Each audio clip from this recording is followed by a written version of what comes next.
Translate is a string method in Python that modifies the string by replacing some existing characters with new characters. There's a way to use the string translate method without using the maketrans method, but I will only cover how to use the translate method in conjunction with maketrans. For these examples, let's say our end goal is to uwooify the string translator. To properly uwooify the string translator, we need to convert both R's to a W and the L to a W. If you passed in only one argument to make trans, it needs to be a dictionary, where it makes the most sense to map the original characters to the new characters, meaning map the characters you want changed to their new character. Given that, the proper thing to pass in to make trans to fit our end goal would be a dictionary that maps the string R to the string W and the string L to the string W. So, given that our initial string is translator, if we call translate on the string and pass in the output of make trans to translate,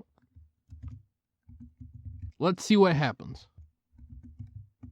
You can see here, we have officially uwooified our original string. If you pass in two arguments to make trans, it needs to be two strings of exactly the same length. These two strings will work like a pseudo dictionary, where it is like the character index 0 in the first string is almost mapped to the character at index 0 in the second string. So, to achieve proper uwooification with two arguments, you would pass in the string RL, then the string WW to make trans.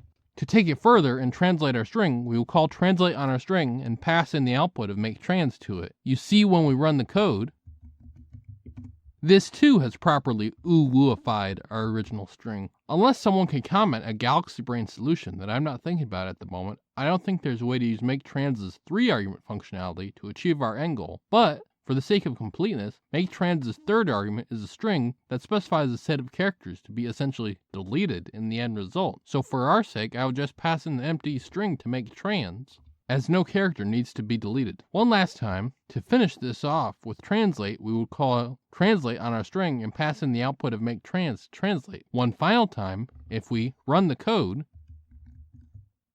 we will see that we have once again achieved proper uwooification of our string. This has been Jakubication. Like and subscribe to learn more.